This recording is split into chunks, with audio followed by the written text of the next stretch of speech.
Hello and greetings. And I clicked the wrong scene there. That's okay. We are pre recording, and that's because of the problems we had last week.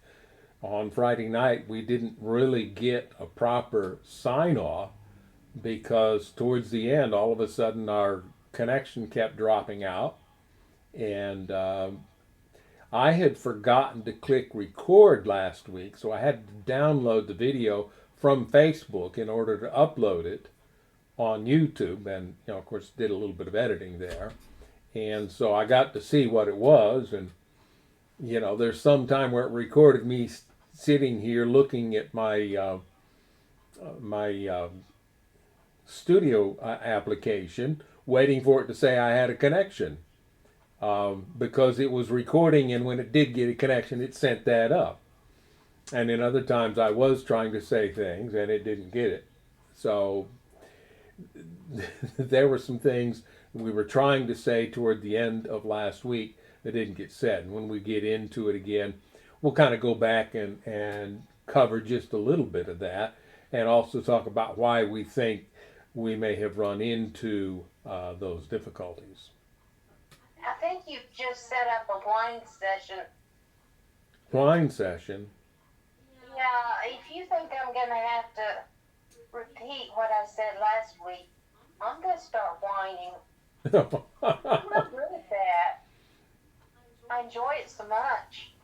No, I didn't say you had to repeat what you said. I'm sure I'm not going to repeat what I said. I just there's some ideas we want to express that we're going to put in there. And then, and you can correct me if I'm wrong on this, but I think it was Sunday, the power went out. I don't know. Which was the first time for the power to go out since sometime before November. Because our clocks were still on daylight savings time instead of on standard time. They're on standard time now because I reset them after the power came back on. Just in time for the time to change, huh? Yeah, it'll probably change back to standard time early in March, and here we are in the, well, let me see, the middle of February. Good thing I don't rely on clocks to let me know what time it is. I'm already so confused about time that you'd really blow my mind if I had to keep up with that clock. Yeah, well, we may Sound stuck in my cheek. we may do the same thing again and see how reliable our power is or isn't by not bothering to go through the house and change all the clocks. It won't work. Hmm? It won't work. I'm still going to be confused about time. Well, we go by our phones and our computers because they're automatically updated, and so we just automatically know what time it is from those. The clocks are just, we've had them in the house. They're handy when you're walking around to check the time, but we don't rely on them quite so heavily. So. Now, somebody put out a meme, a list of, there were pictures of things that are now considered obsolete. Yeah. One of those things was wall calendars. Yeah, we still have a wall calendar stuck to the refrigerator with magnets. Hey, I can print them out. Yeah. I have an app that will allow you to make a calendar for whatever year you want. Right. That's probably one of those things that you have to have your XP computer to use it. Well, yeah. Yeah. Well, I have one, so. 16-bit Windows programs were supported in XP, but once they went to Windows 7, they quit supporting them.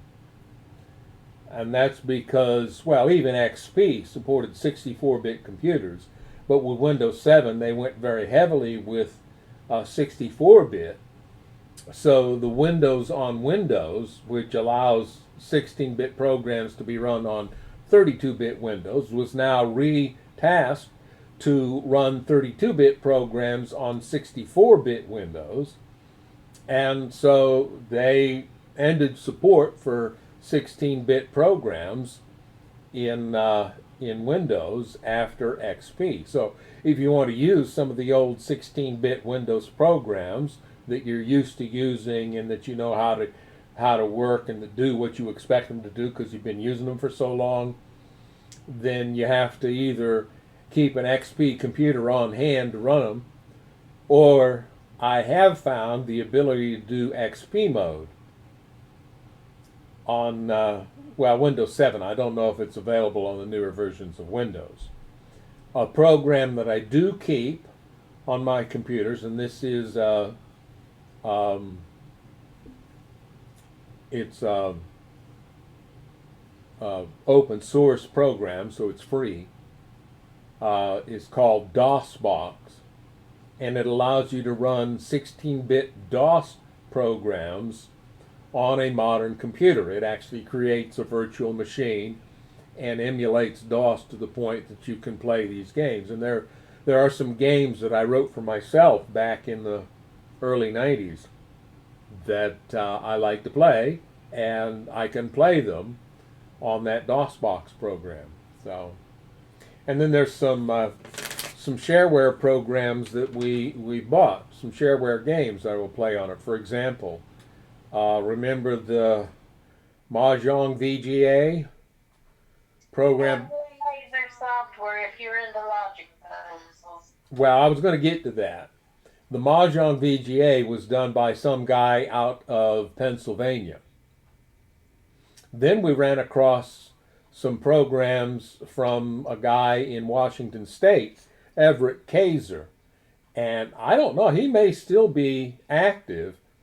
I know I have an updated version of his Gnarly Mazes program that I run that will run natively on 64-bit Windows. I think it's a 32-bit program, but it runs just fine. You don't notice any glitches. He does logic puzzles, and I'm still playing on the old DOS 16-bit. He wrote a program called Sherlock, which you use clues given to you to determine the position of various icons on a screen, on a grid.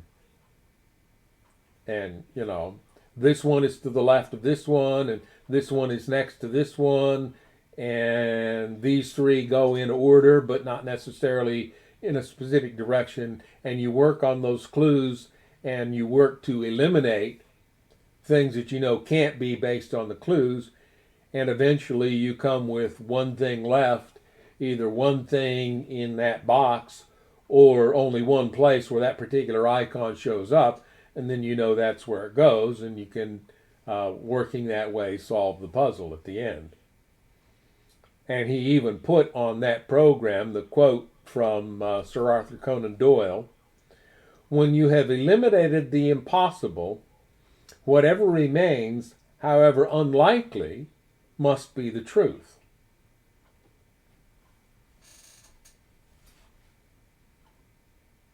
Hello, are you there? Yeah, I'm trying to remember who said that.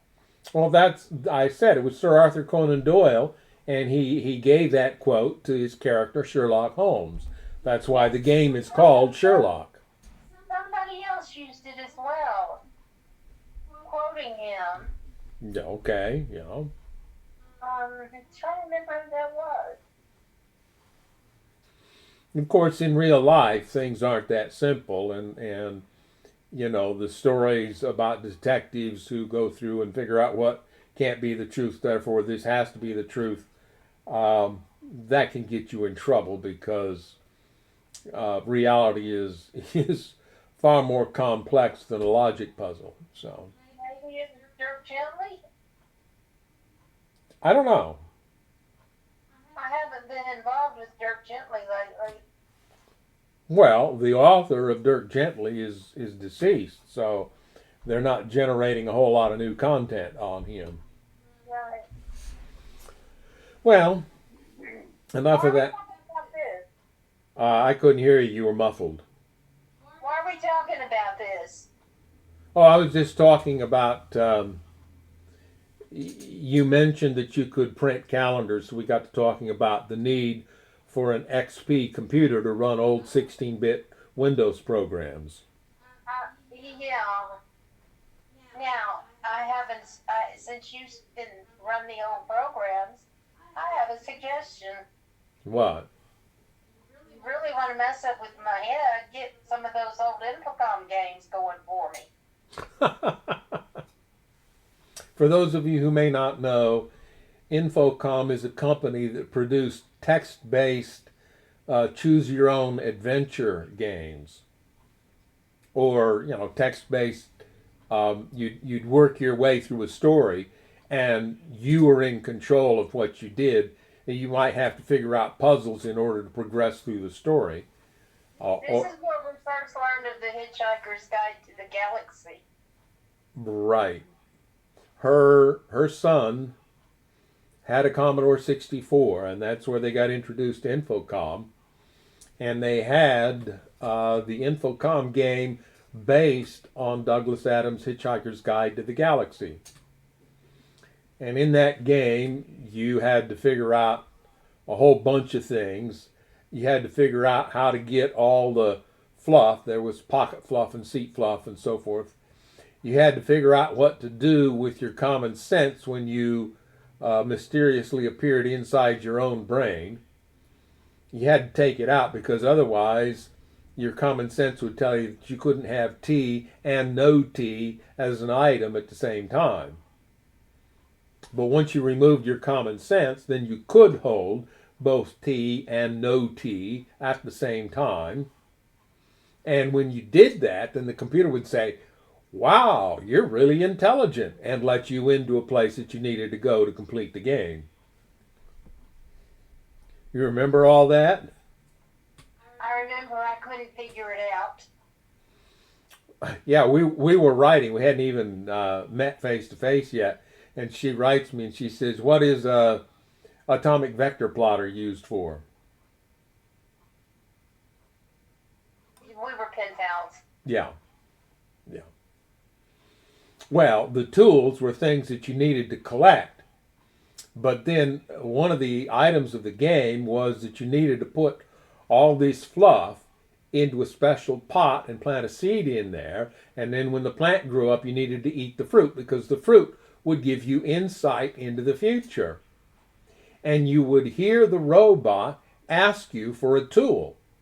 And it wasn't the same tool every time you played the game. So in order to be able to finish the game properly, because in order to get to where the robot was, you'd have to carry only one tool. You couldn't carry more than one. So you had to know which one to take to him so that when he asked for it, you could give him the right tool.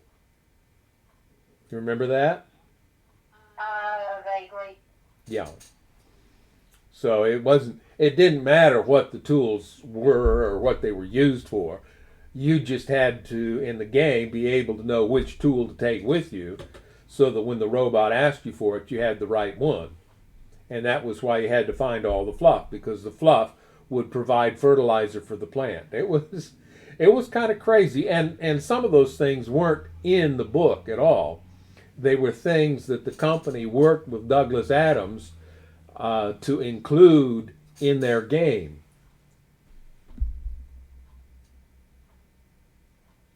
Anyway, we're wasting time here going on about stuff that it's not what we're here for. So I think we're both kind of stir crazy from being retired and calm down.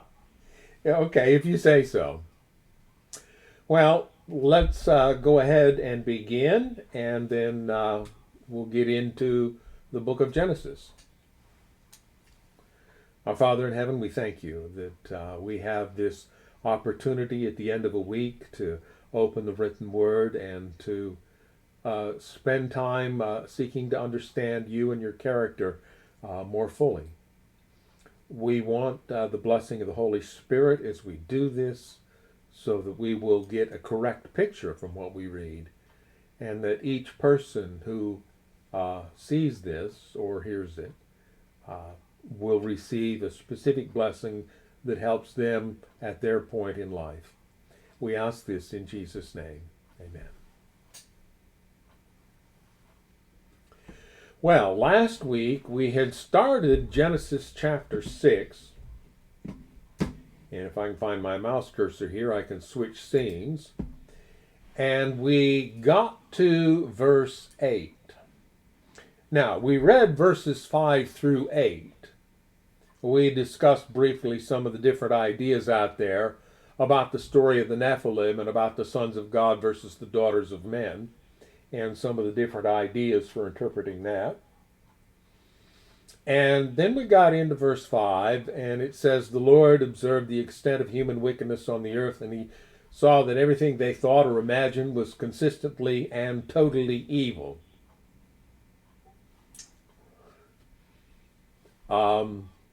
Yeah, it makes me think of that station in Michigan. That's news from Wood FM. All music, all the time. Wait a minute, you just read news. It's not all music all the time if you just read news. But that was the liner that their people were required to read. It was, I always thought it was kind of weird. Do they not know the term truth in advertising? If they did, they didn't care, apparently. But that was back in the days when companies could only own so many stations. And those stations in Grand Rapids, there was television, AM and FM. Those stations in Grand Rapids were the only stations owned by Time Life, the magazine company. I don't know if they're still owned by Time Life. I'm guessing not. They're probably owned by one of the big conglomerates like iHeartMedia or Cumulus that have gotten to the point where they own almost all the radio stations in the United States. At any rate, all evil all the time. That's what got me off on that.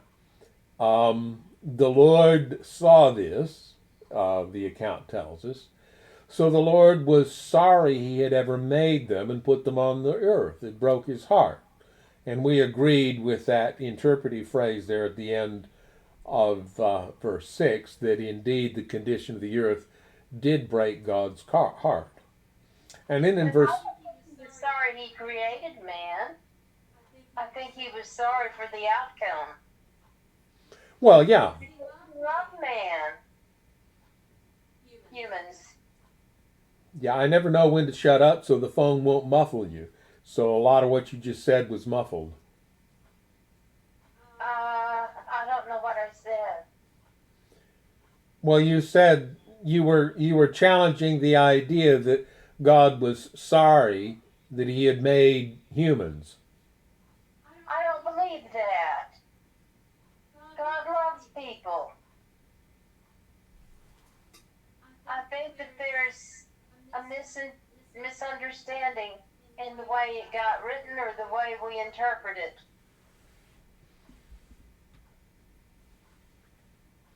At any rate, then verse 7 tells us, "And the Lord said, I will wipe this human race I have created from the face of the earth." Yes, and I will destroy every living thing, all the people, the large animals, the small animals that scurry along the ground, and even the birds of the sky. I am sorry I ever made them. And here is where we started running into problems with our connection last week. Because we started pointing out that given the Hebrew view that if something happened, God did it, then they would, based on that, take the view that if the flood happened, God did it. And if somebody said, I want to wipe the human race off the face of the earth, well, God said that, so they would report it that way, even if that wasn't the case. An act of God, huh? Mm-hmm. And so we think that if somebody said that he wanted to wipe this human race from the face of the earth, it wasn't the Creator who created humans, it was the enemy who had managed to poison the human race with lies and thereby get them out of compliance with God's design for life. He had plenty of reason to want to wipe not just humanity, but all other living creatures on the face of this planet. So we have suggested that the flood might have been the result of human intervention. That's a kind of a far out there theory. But we were also suggesting that most likely it was Satan himself who was behind causing this event. And then when we read verse 8, it says, "But Noah found favor with the Lord." And we suggested as we read that it wasn't necessarily because Noah was necessarily better than everybody else on the planet, although we will get told that here in a moment, but simply because God looked for somebody that he could work with to rescue the human race from the disaster that was approaching. He found a person that was willing to do the job that needed to be done. Faulty and defective as he was, yes. And the offer to go into the ark and be saved was available to everybody. And Noah spent a very long time trying to convince people to get into the ark. But they refused. It wasn't God that wiped them off the face of the earth. It was their own stupid choice. Well, that's definitely part of the case. Definitely. So then in verse 9, Noah now has found favor with the Lord, so now we get his story. And the genealogical table that we covered last week goes to Noah because Noah is the one who carries the human race across from this era of the planet's history across to the next. So this is the account of Noah and his family. Sounds like we're starting a new recalled story here. So, people talk about there being two accounts in the book of Genesis, and we will see evidence that there's at least two accounts of the story of Noah here. And when people try to read them as one, they come up with some kind of crazy ideas. But at any rate, Noah, verse 9 tells us, was a righteous man, the only blameless person living on the earth at the time, and he walked in close fellowship with God. Noah was the father of 3 sons, Shem, Ham, and Japheth. Now, we had already read their names earlier in the account up here in I think actually in chapter 5. When it got done with that table, it says, after Noah was about 100 years old, he became the father of these 3 sons. Do you want us to have a baby when you reach 100? Well, I'm not expecting to make it to 900 years of age like Noah did, so. Just answer the question, dude. So, when it says he was blameless, let's be clear here that no human is totally sin-free. If we are to be considered blameless, it is on the basis of character, not behavior, as we will see later as we get into the account of Noah later in life. And he would be blameless based on his close fellowship with God. And again, we're going to go back to this thing we talk about from time to time. the status of Noah was not a transactional status, it was a relational status. He was considered blameless because of his close fellowship with God, not because of how he might behave on any given day. And we're going to repeat some things here because we're in a different account now. Now, God saw that the earth had become corrupt and was filled with violence. God observed all this corruption in the world, for everyone on earth was corrupt. So God said to Noah, I have decided to destroy all living creatures, for they have filled the earth with violence. Yes, I will wipe them all out along with the earth. And again, we put the same disclaimer on that.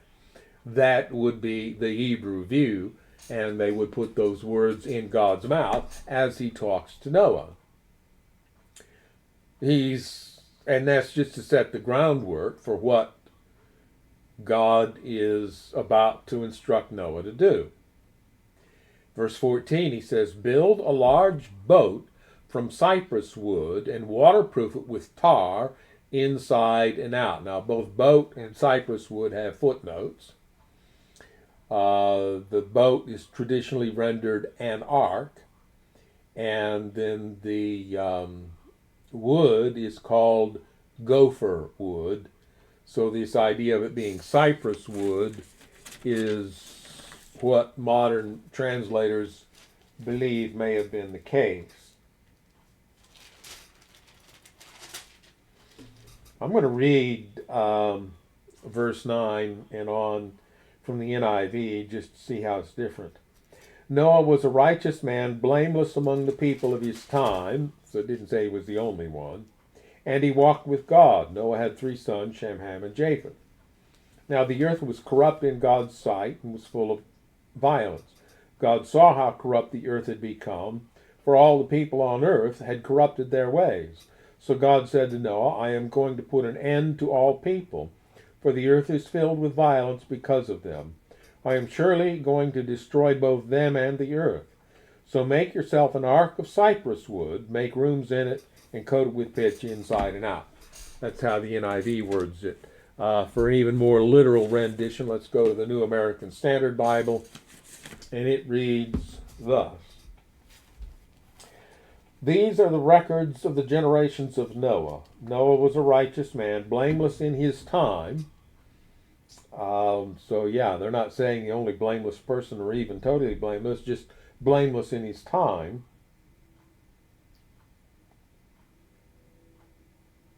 And I lost my place here. Noah walked with God. And Noah became the father of 3 sons, Shem, Ham, and Japheth. Now the earth was corrupt in the sight of God, and the earth was filled with violence. And God looked on the earth, and behold, it was corrupt, for all flesh had corrupted their way upon the earth. Then God said to Noah, the end of all flesh has come before me, for the earth is filled with violence because of them, and behold, I am about to destroy them with the earth. Now, Can I ask a question? Sure. You're using the word corrupt. The whole world had become corrupt. Yes. Can you identify the meaning of corrupt? And bear in mind that it's used again later in the Bible, where the corrupt shall put on Incorruption. Incorruption. Corruptible must put on incorruption.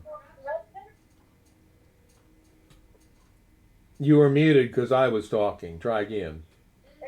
I'm remembering the corrupt shall put on corruption. Well, this corruptible must put on incorruption. Okay, can you explain a meaning for the word corruption? Well, the corruption in Rome, in 1 Corinthians, that's where that quote comes from. The corruption there is different from the corruption here. The corruption here is, if you think of a corrupt government or a corrupt corporation, people are acting out of self-interest and they are engaging in questionable behaviors to enrich themselves at the expense of other people. That is the kind of corruption that no doubt is being referred to here. The corruption in 1 Corinthians refers to bodily decay. The context makes it clear, and that's why people want to read the Bible and then go grab a dictionary and say, well, okay, well, here's what the Bible means. Well, that's not very helpful. Don't do that. Don't do that. You have to consider the context of what you're reading in order to determine the meaning of a particular word. Because the Bible might use a word here and have one meaning, and use the same word someplace else and have a different meaning. And the way we know that is based on the context of it. Try reading a Tyndale's Bible sometime. Yeah, which is hard to do because it's Old English spelling instead of modern English spelling, and it can be hard to decipher. The man couldn't spell. What'd you say? The man couldn't spell. Well, it wasn't whether he could spell or not. It was Old English spelling. That's how they spelled back then. No. He would spell the word one way one time, and then the next time it's used, maybe 2 lines later, very same word spelled differently.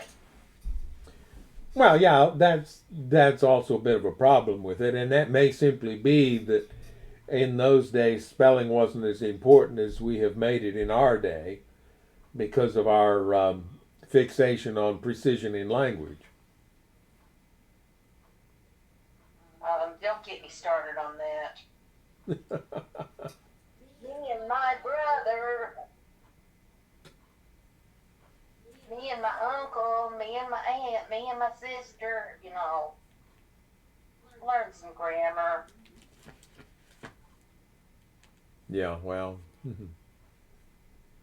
that is not grammar because the syntactical structure of those sentences is perfectly corrupt. That is social expectation that you will put yourself last when you're listing a group of people. That's a social norm, not a language rule. Yeah. Well, when you pull the person out of it that you're not talking about, that you're talking about the other person. Oh, you're talking about me. Me and my brother went to town. Yeah, me went to town. Me went to town. Yeah, that's a problem, and a lot of people do that because that's what they hear. So they use the language they hear. They use the language they were raised with. Yeah. But again, does it communicate what they wanted to communicate? Yeah, it's understandable. Does it follow the rules? No. Are the rules helping or hindering? Well, that's kind of a personal opinion kind of thing there. Oh, and I wanted to get in and see what the New American Standard Bible said about the wood. Make yourself an ark of gopher wood. All right, so the New American Standard Bible uses the term gopher wood. And I'm not sure how certain we are of the identity of the cypress as the tree that would have been called gopher wood back then. But the point is, he was to build this large boat, and he was to waterproof it with tar or pitch inside and out. I'm going to guess, they put tar there, but our understanding of tar in our modern age is a fossil material. It is the residue of ancient plant and animal life that got buried and that has over time turned into this gooey substance we call tar. That would not have been available in Noah's day, so his waterproofing material would have had to come from pitch or tree sap, which is also sticky and gooey and can form a liquid barrier to waterproof a wooden structure. Many years ago, I saw pictures from a movie about it, and they tried to make the ark out to be a very crude structure of sticks loosely stuck together. There was no planing or cutting or machining of the wood. I rather doubt that, but who can say? Anyway. Were they there? Were who there? Whoever made that documentary. Whoever made that movie? No, they weren't there, and neither were we. Yeah, so we can't really prove it, can we? Mm-hmm. Don't believe it just because you're told it. Yeah. Then construct decks and stalls throughout it. With your own eyes. I had started reading, so you got muffled. Try again. And even if you see it with your own eyes. Yeah, particularly these days with AI videos that can make it look like something happened that was just out of somebody's imagination. No. So continuing in verse 14, then construct decks and stalls throughout its interior. Make the boat 450 feet long, 75 feet wide, and 45 feet high. And the footnote for that tells us that the Hebrew says 300 cubits or 138 meters, 50 cubits wide, 23 meters, and 30 cubits or 13.8 meters high. Now that's a guess based on what we understand the cubit to be, which is the distance from the elbow to the tip of the fingers. I should use this one because my finger on this hand is a little bit short, which on most people today is about 18 inches, and that's the conversion that they have used here. So 300 meters, you divide that by 1.5, and you get 200.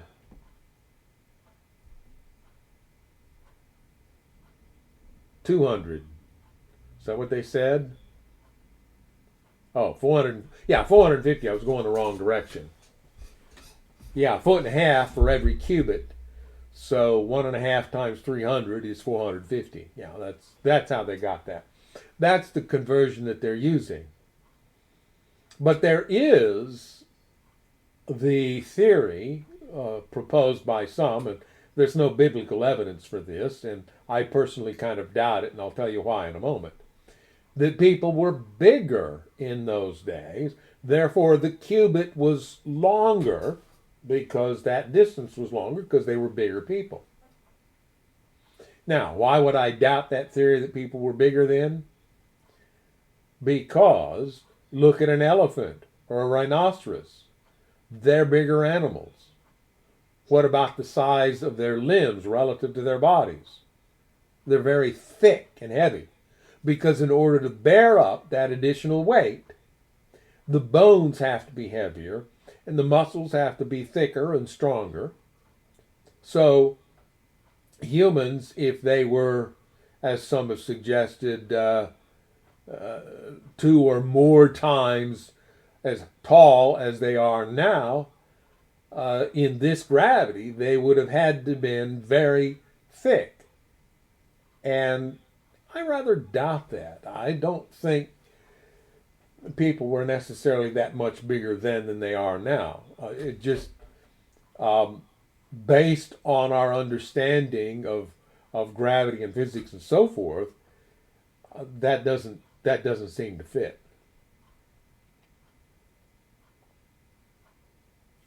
So anyway, we have these lengths, and then it says leave an 18-inch opening below the roof all the way around the boat, or a 1 cubit. Put the door on the side and build 3 decks inside the boat, lower, middle, and upper. And then verse 17, look, I am about to cover the earth with a flood that will destroy every living thing that breathes. Everything on earth will die, but I will confirm my covenant with you. So enter the boat, you and your wife and your sons and their wives.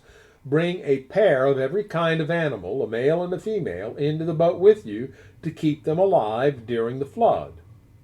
Pairs of every kind of bird and every kind of animal and every kind of small animal that scurries along the ground will come to you to be kept alive. And be sure to take on board enough food for your family and for all the animals. And then verse 22, the end of the chapter, so Noah did everything exactly as God had commanded him. Now this might be a good place to address another issue that I have with things that we were taught when we were younger. For example, creationists have held that evolution can explain an adaptation of a single species from one form to another. However, evolution cannot explain the addition of new species. Well, I have a problem with that. Because if we are to believe the account of the flood, that while it might be inaccurate about God's involvement, is fundamentally accurate about the events that took place, then the only living species on this planet after the flood, other than the fish, the birds and the other animals, would have to have fit on the ark in pairs. And the Marines did something to the fish. Yeah, well, that's off topic. The point being that the number of species of animals on the planet today far outstrips the ability of a boat that size, or even, if you wish, twice the dimensions, which would make it in 3 dimensions 4 times the volume. Still wouldn't have room for all those species. So there has to have been additional species after the flood to account for what we see. And that adaptation, that additional species count, would have to have taken place through the mechanisms of evolution. I think what happens is people want there to be an absolute ban on evolution at all. So they want to wipe it totally out. Well, you can't. Evolution is a fact. We observe it in our day. So you have to account for it. You have to understand that we human beings have evolutionary adaptations. We've talked about some of those and how they're ultimately not very helpful to us, but they're there because that's how evolution works. Cats. What about cat? How many different breeds of cats are there? Well, yeah, but cats and dogs, there are lots of breeds, but they're all the same species. Yeah. But so, still. How many different breeds of cats had to show up onto the ark in order to get all the... How many cats had to show up on the ark in order to get all those different breeds? Well, the people who are saying what I was talking about would not have had a problem with that. They would allow that different breeds could develop over time through human breeding and so forth.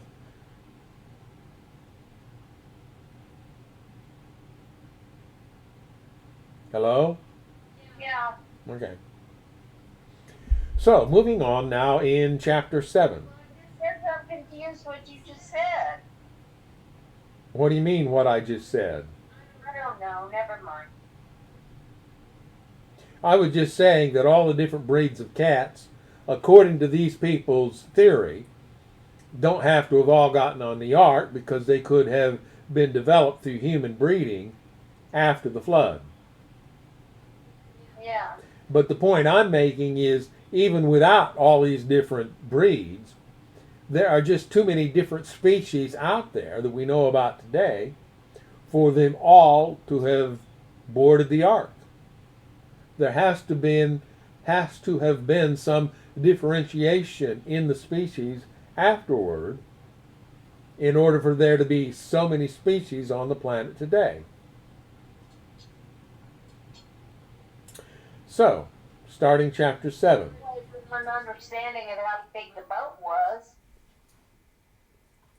Well, I was just making the argument that it was probably about the size that they're giving here, because I don't think humans were that much larger then than they are now, because the proportions would have all been wrong. But anyway. Well, even if the proportions were wrong and the boat was bigger, and we had all these different species of animals on that boat, how many caretakers did they have? How often did those animals get fed and their pens mucked out? Yeah. Mm-hmm. When everything was ready, the Lord said to Noah, "Go into the boat with all your family, for among all the people of the earth I can see that you alone are righteous. Take with you 7 pairs, male and female, of each animal I have approved for eating and for sacrifice, and take 1 pair of each of the others." Now that's interesting, and footnote A will probably say that the Hebrew reads of each clean animal. And then the question becomes, at what point did God make a distinction between clean and unclean animals? And there are people who will point this and say, well, see here, the bit about clean and unclean animals isn't part of the ceremonial law because it existed in Noah's day. Or was this an idea that got put into the story by Hebrews for whom clean and unclean animals were a really big deal? And that 7 pairs there, I don't think if you read that in a more literal version, you're going to come up with 7 pairs. So I'm going to read out of the New American Standard Bible here. Then the Lord said to Noah, "Enter the ark, you and all your household, for you alone I have seen to be righteous before me in this time. You shall take with you of every clean animal by 7s, a male and his female, and of the animals that are not clean, 2, a male and his female."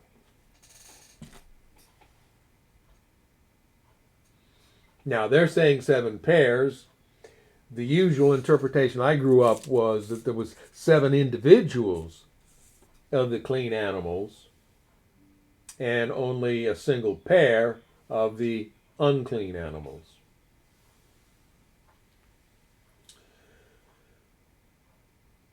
Also take 7 pairs of every kind of bird. There must be a male and a female in each pair to ensure that all life will survive on the earth after the flood.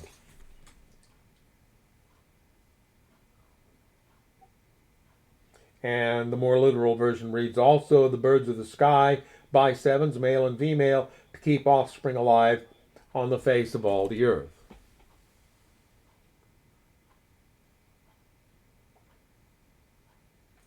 "7 days from now I will make the rains pour down on the earth, and it will rain for 40 days and 40 nights until I have wiped from the earth all the living things I have created."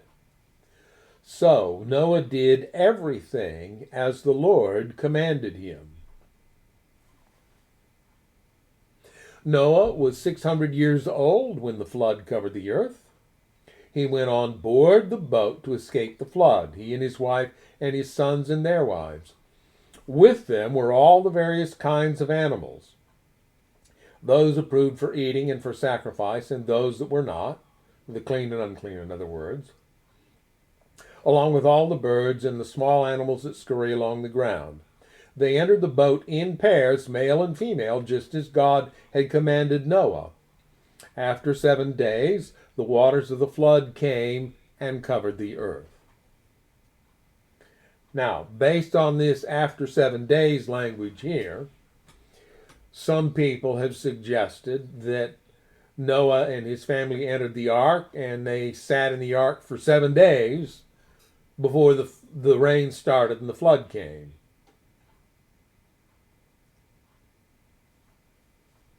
I'm not sure that this says that, but reading on then, when Noah was 600 years old, on the 17th day of the second month, all the underground waters erupted from the earth, and the rain fell in mighty torrents from the sky. The rain continued to fall for 40 days and 40 nights. That very day Noah had gone into the boat with his wife and his sons, Shem, Ham, and Japheth, and their wives. With them in the boat were pairs of every kind of animal, domestic and wild, large and small, along with birds of every kind. Now, is this the same account, or is this another account put in there? One account seems to say that they went into the ark and waited 7 days, and then the flood came. This kind of seems to say that, where did I read that? That very day, Noah had gone into the boat with his wife and his son, Shem, Ham, and Japheth, and their wives, and that's after the description of the day, that is the 17th day of the second month. All the underground waters erupted from the earth, and the rain fell in mighty torrents from the sky. The rain continued to fall for 40 days and 40 nights. Well, if you have a problem with any understanding, just look up Ellen White. She'll tell you. Yeah. And if you folks haven't noticed, she's being snarky there. Yes, I am. I'm good at snark.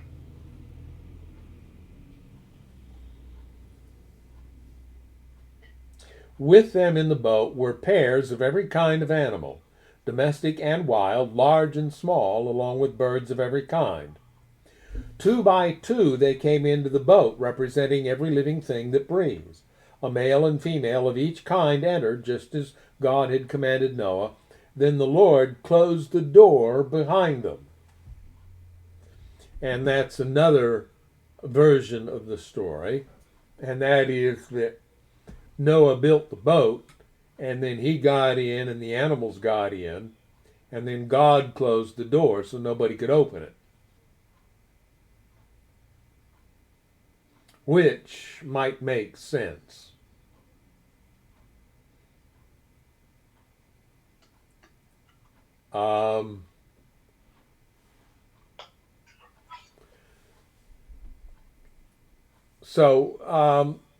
Now this is interesting because it says all the underground waters erupted from the earth.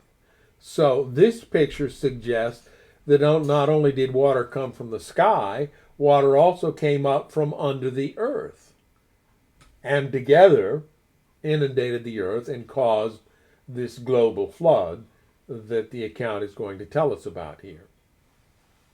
Now, we talked, I think, last week and maybe some before that about the two-moon theory and the watery envelope theory, which they're separate things.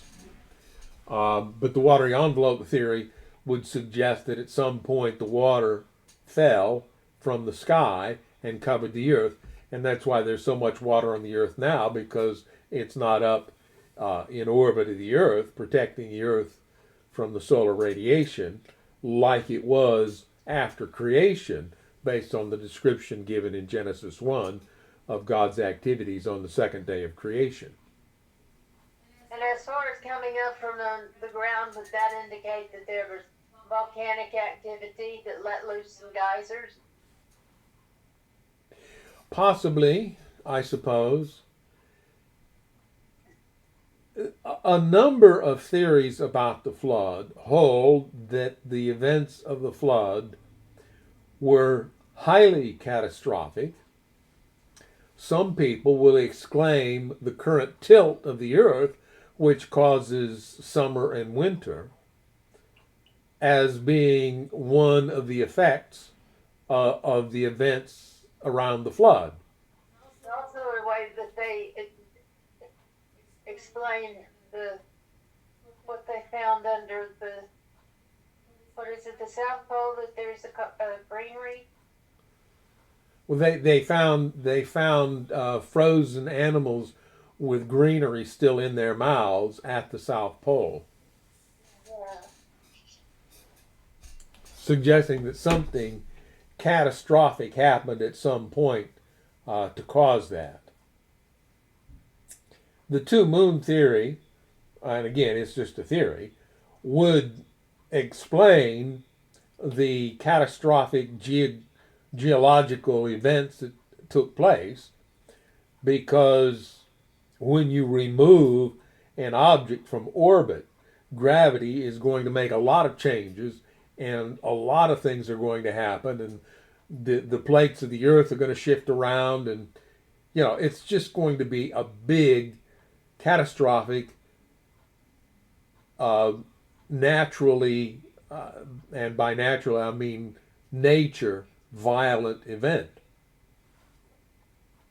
When you do things that are out of keeping with the laws of the universe, the laws of physics, the moral laws of God's universe too, when you do things that are out of harmony with these, the results can be violent and catastrophic. And so, based on that, we can explain that the violence that seems to be so much a part of human nature is a result of humanity living outside of God's moral law. And it's not an imposed law, it's a natural law, just like the laws of physics. And the results of acting outside of the constraints of those laws are the same in the moral realm as they are in the physical realm. Disaster and violence ensue when that takes place.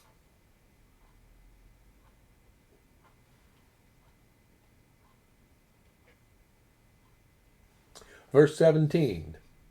For 40 days the floodwaters grew deeper, covering the ground and lifting the boat high above the earth. As the waters rose higher and higher above the ground, the boat floated safely on the surface. Finally, the water covered even the highest mountains on the earth. Well, there probably weren't very high mountains then, so that wouldn't have been a big deal.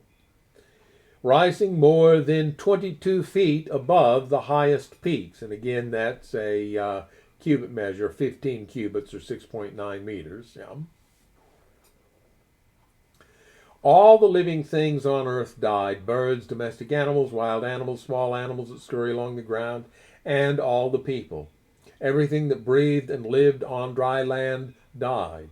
God wiped out every living thing on the earth, people, livestock, small animals that scurry along the ground, and the birds of the sky. All were destroyed. The only people who survived were Noah and those with him in the boat. And the floodwaters covered the earth for 150 days. And let me double check. Yeah, 150 days. That's there. We generally are taught that Noah was in the ark for a year, and we'll see where the other, the other 200 plus days would have gone after the 150 days that the floodwaters covered the earth. Now, if the floodwaters that covered the earth went down, it would have been more because of changes in the flatness of the earth rather than changes in the location of the water. In other words, there was enough water to cover all land to a depth of 15 cubits, whatever that is, if it's 22 feet or something different. Where'd it go? Well, we know now that the Earth's surface is not as level as it used to be. So 22, not 22, how much is it? How tall is Mount Everest? How many feet?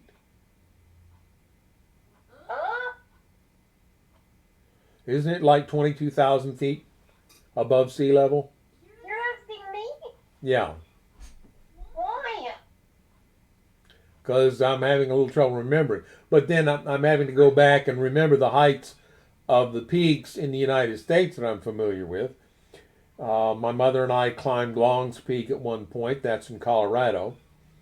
We didn't get quite to the peak. We got up to what's called the Keyhole, and because of the weather, we had to turn around. Uh, Long's Peak's about 14,000 feet. 12 to 14,000 feet.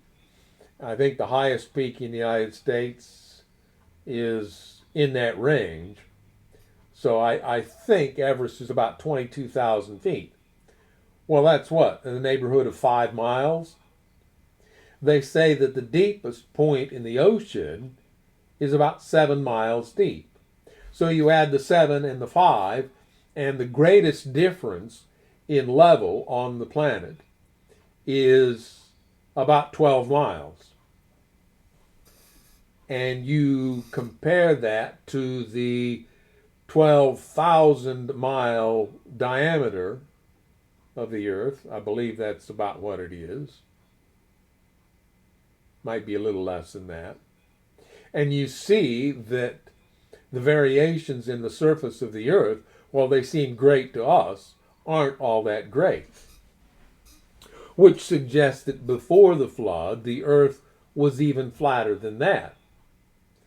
But now, with the convulsion of the floods, the very foundations of the Earth are broken up, and the mountains are the rocks that form the foundation of the Earth, having been turned on in and jutted up.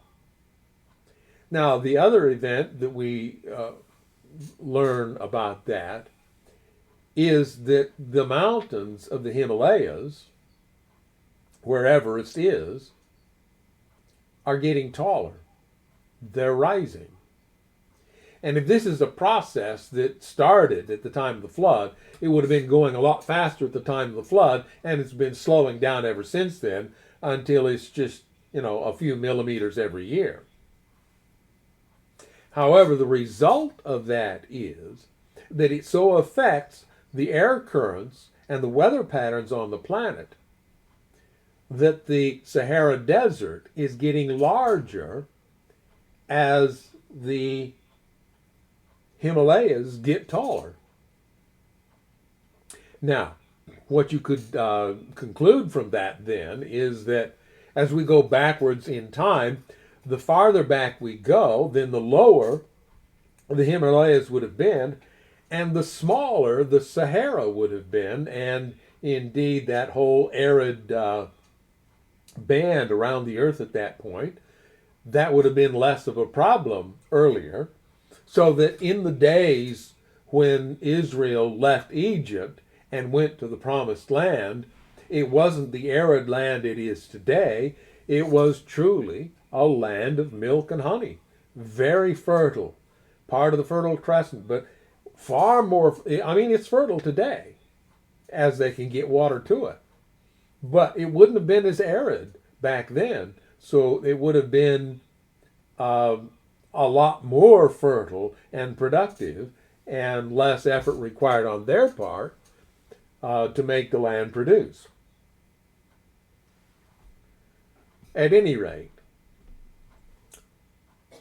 I think the evidence is fairly clear that whatever theory you have about the flood, that the flood was a geologically catastrophic event, and that a lot of the changes that we see on the planet today are based on what happened there at the time that we're reading about here in Genesis 7, and now we're moving on to chapter 8. But God remembered Noah and all the wild animals and livestock with him in the boat. He sent a wind to blow across the earth, and the floodwaters began to recede. She'll have to call me back. I can't call her phone. I tried earlier.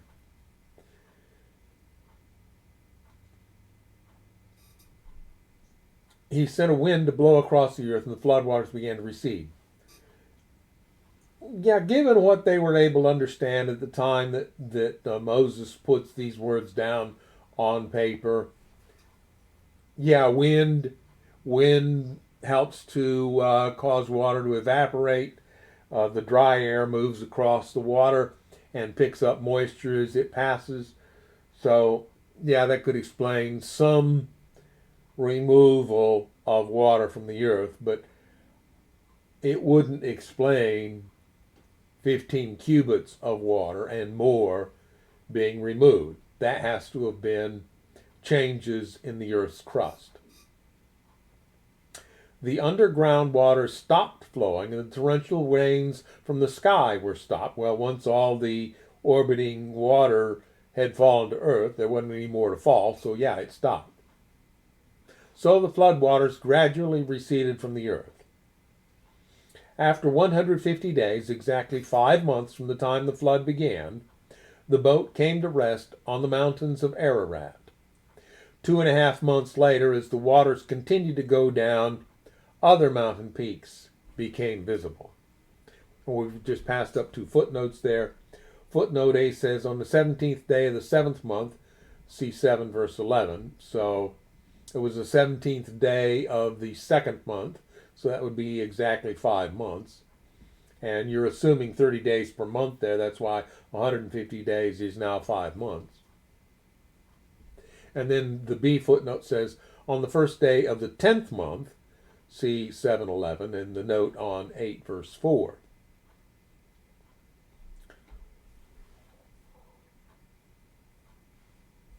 Two and a half months later, as the waters continued to go down, other mountain peaks became visible. So we have the Noah and his family in this boat for 5 months.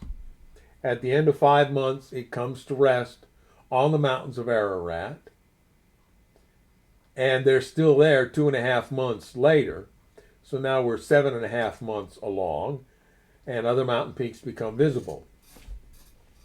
After another 40 days, or a month and 10 days, so let's see, where we're counting up, we got 5 and then 2.5, so that's 7.5. So we're up to close to 9 months now after the 40 days. Noah opened the window he had made in the boat and released a raven. The bird flew back and forth until the floodwaters on the earth had dried up. He also released a dove to see if the water had receded and it could find dry ground. But the dove could find no place to land because the water still covered the ground. So it returned to the boat, and Noah held out his hand and drew the dove back inside.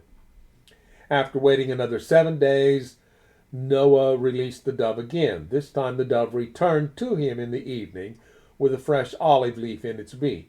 Then Noah knew that the floodwaters were almost gone. He waited another 7 days and then released the dove again. This time it did not come back. So we've got 40 days and then another 14 days. So now we're clearly at the 9 month, or maybe a little bit more than 9 months mark after the beginning of the flood. Noah was now 601 years old. On the first day of the new year, 10.5 months after the flood began, and again that's a calculation on the first day of the first month, but see 7:11 to get how they came up with that 10.5.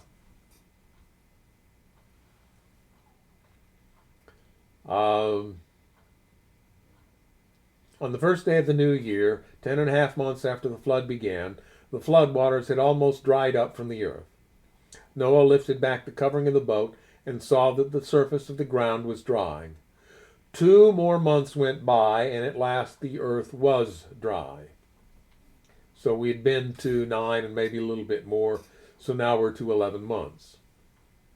Then God said to Noah, leave the boat, all of you, you and your wife and your sons and their wives. Release all the animals, the birds, the livestock, and the small animals that scurry along the ground, so they can be fruitful and multiply throughout the earth. So Noah, his wife, and his sons and their wives left the boat. And all of the large and small animals and birds came out of the boat, pair by pair.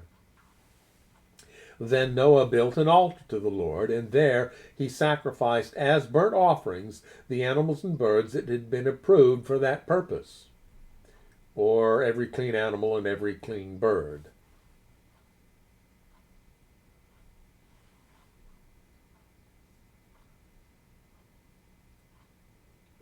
And the Lord was pleased with the aroma of the sacrifice, and that's a very Hebrew thing to say. If you've heard, if you smelt flesh being burnt, it's not a pleasing smell. I will never, and said to himself, I will never again curse the ground because of the human race, even though everything they think or imagine is bent toward evil from childhood. I will never again destroy all living things. As long as the earth remains, there will be planting and harvest, cold and heat, summer and winter, day and night. Now, this version has God saying this to himself. Let me read this out of the literal New American Standard Bible.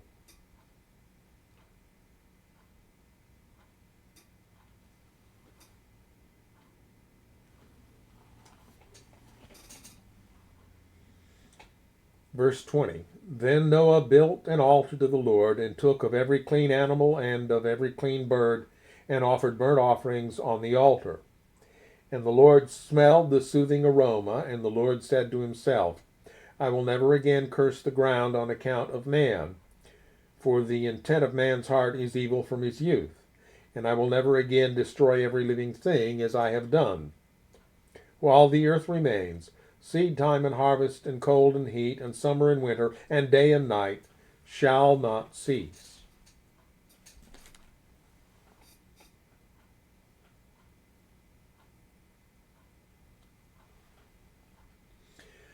Now, this is perhaps, this has often been portrayed, I guess, I can't think of a better term right now, as a covenant that God made with humanity. But even the more literal version doesn't say God said this aloud. This version suggests he said it to himself. The point is that this is a commitment that God is making to himself, I mean to the human race, true enough, but to himself, that he will not permit what has happened here to ever happen again. Now, we might ask ourselves, since we have suggested that Satan was the source of all the destruction that's taking place here, that it wasn't a case that God was angry with the human race and decided to wipe them all out because they had displeased him, that if anybody wanted the human race gone, it was Satan and not God. So in that sense then, we might ask, well, why did God let Satan get away with it? Why would he go to all the trouble of preparing Noah to do the task and having him build a boat, and as some people will tell you, bringing the animals into? I mean, Noah was told to do it. It doesn't exactly say that God brought them, but it does kind of hint that the animals just showed up without Noah and his family having to go out and bring them in. Again, you know, the exact nature of that isn't entirely clear from the account that we have here. Why would he let that happen? Well, that goes to the concept of the freedom that God grants to all creatures that he created. He created the angels in heaven, and he gave them freedom.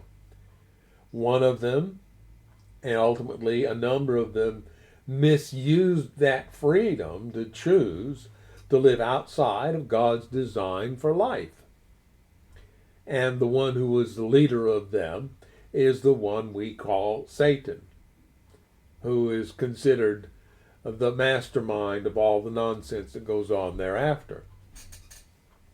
But just because they misused that freedom doesn't mean that God withdrew it. And so Satan had freedom, and God allowed him the freedom to take this action, but perhaps somewhat surreptitiously, God saw to it that the human race would survive even these attempts. And God granted Satan that freedom and didn't stop it, perhaps because, as it suggests in the text here, of the condition of humanity at that time. Satan wanted to get rid of the human race. God saw that the human race was its own worst enemy at that point. And so he allowed Satan to do something that he would never have done himself. And then when it was over, God says, all right, you've done it. I've saved the human race. You can't do it again. I'm setting limits on you. There are going to be some boundaries.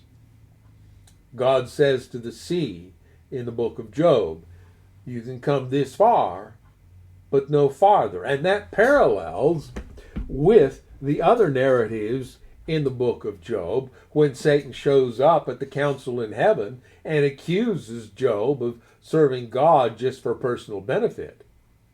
And God says to him, okay, you can do this, but you can't do that.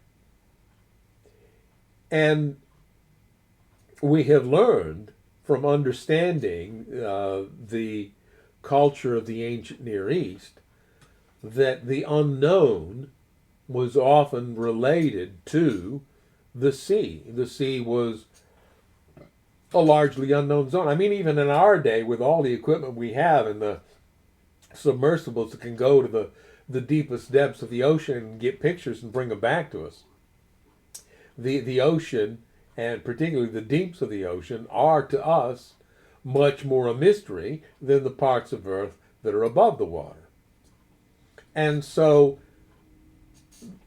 in their culture, the unknown, the unseen, is represented by the sea or the ocean. And so when you read in the literature about limits being set on the ocean, it is easy to understand that as God setting limits on the enemy of humanity, who seems to be focused on this earth as part of his overall war with God for the hearts and minds of the universe.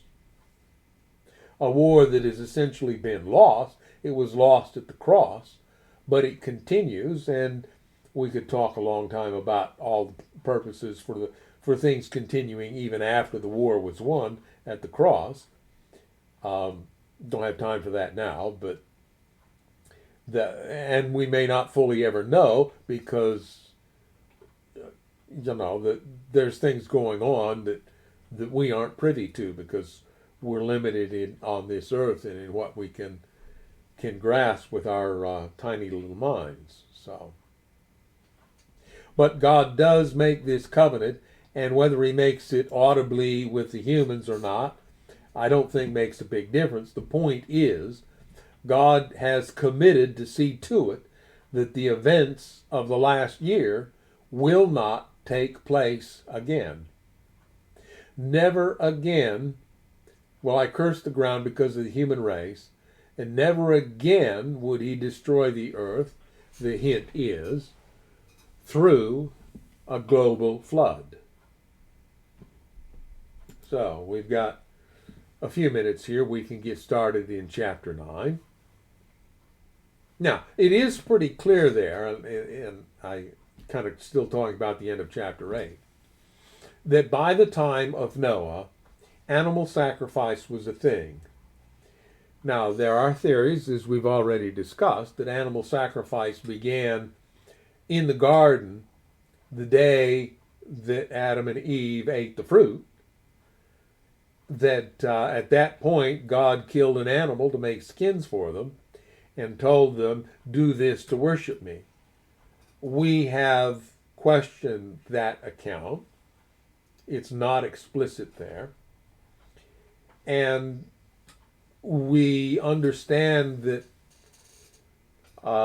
Abel offered animals as sacrifices, and it is likely that there was killing of the animals involved at that point.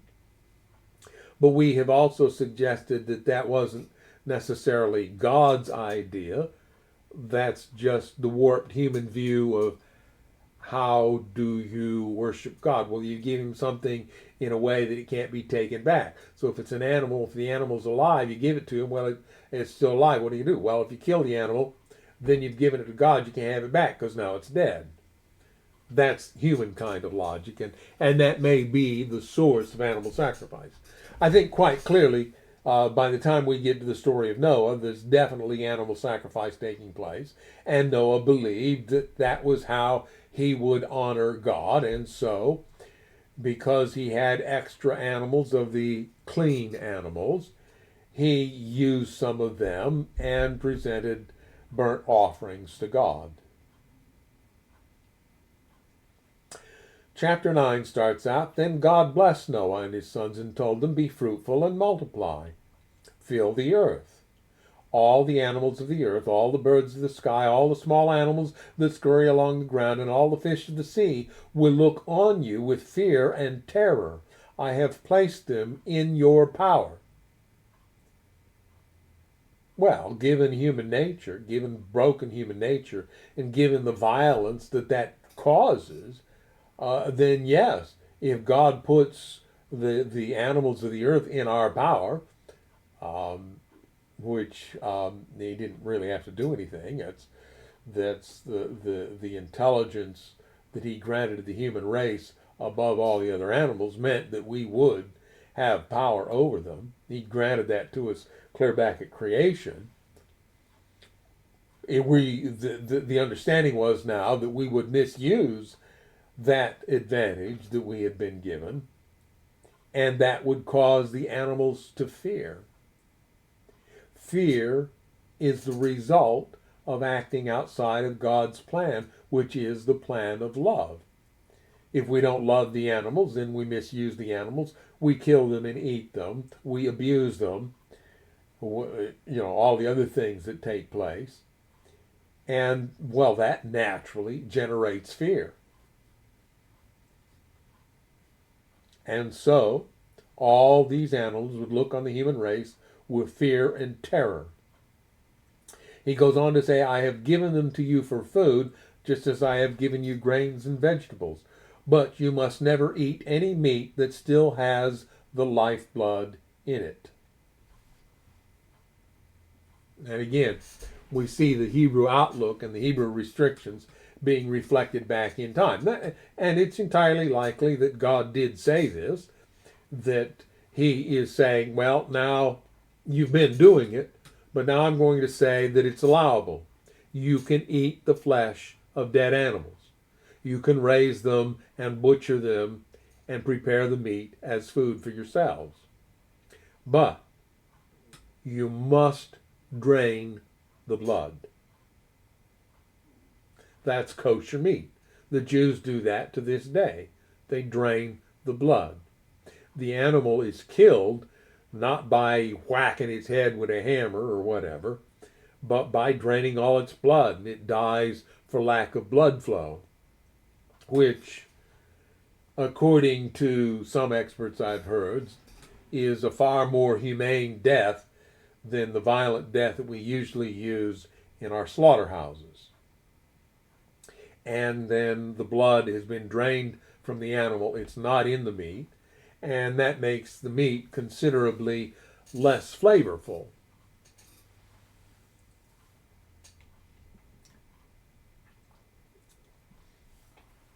Reading on, verse 5. And I will require the blood of anyone who takes another person's life. If a wild animal kills a person, it must die. And anyone who murders a fellow human must die.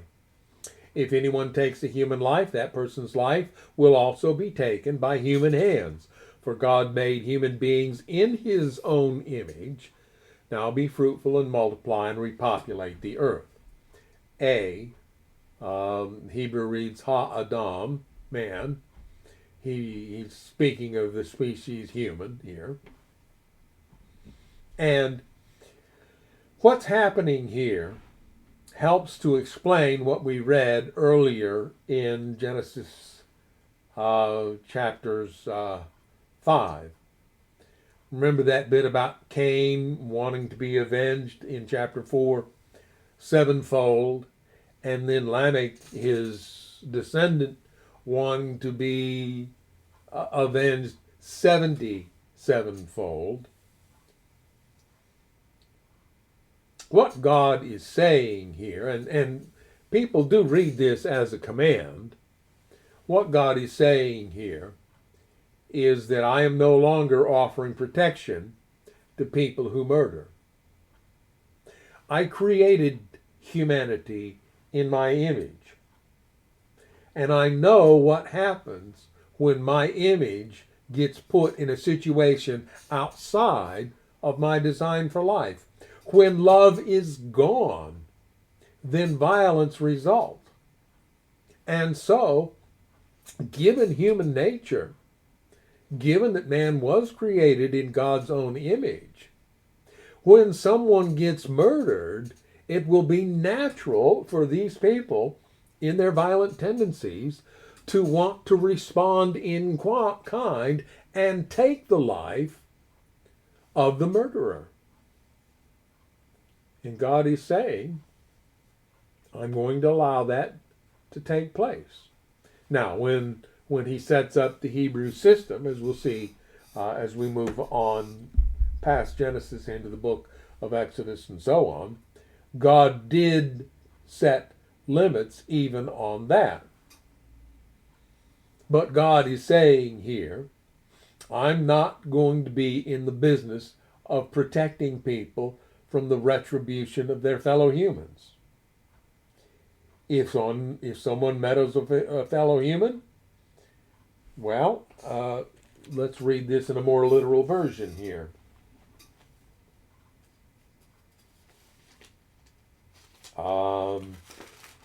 This is the New American Standard Bible again. Verse 5, and surely I will require your lifeblood from every beast, I will require it, and from every man's brother, I will require the life of man. And then it becomes poetic here. Whoever sheds man's blood, by man his blood shall be shed, for in the image of God he made man. So, is that a command, or is that God simply telling the humans, this is the result of the choices you have made and of your condition? You are in a sinful, contrary to love condition. So when you lose someone in death, you will be angry and you will desire the life of the person who caused it.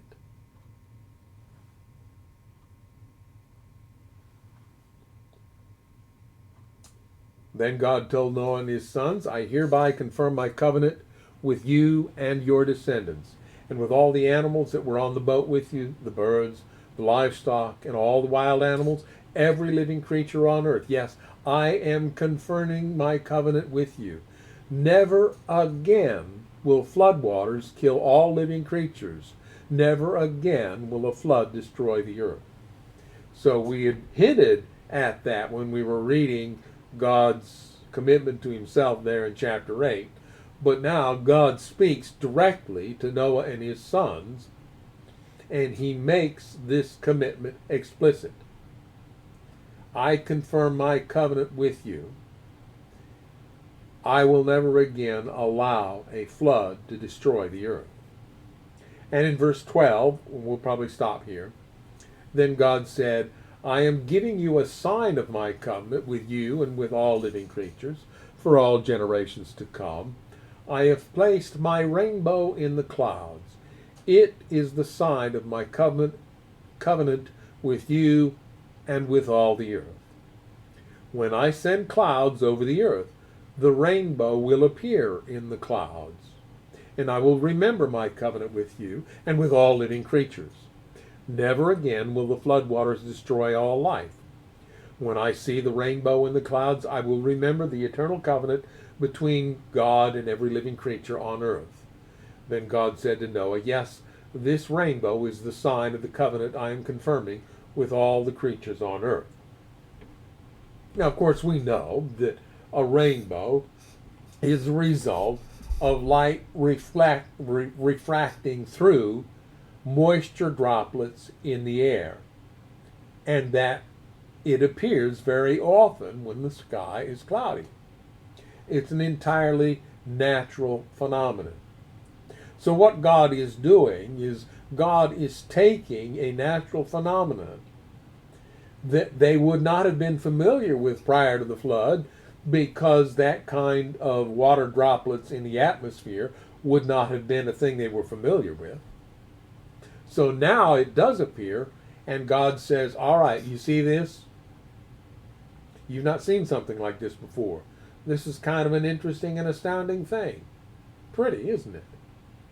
This mark will remind you that I have made this covenant.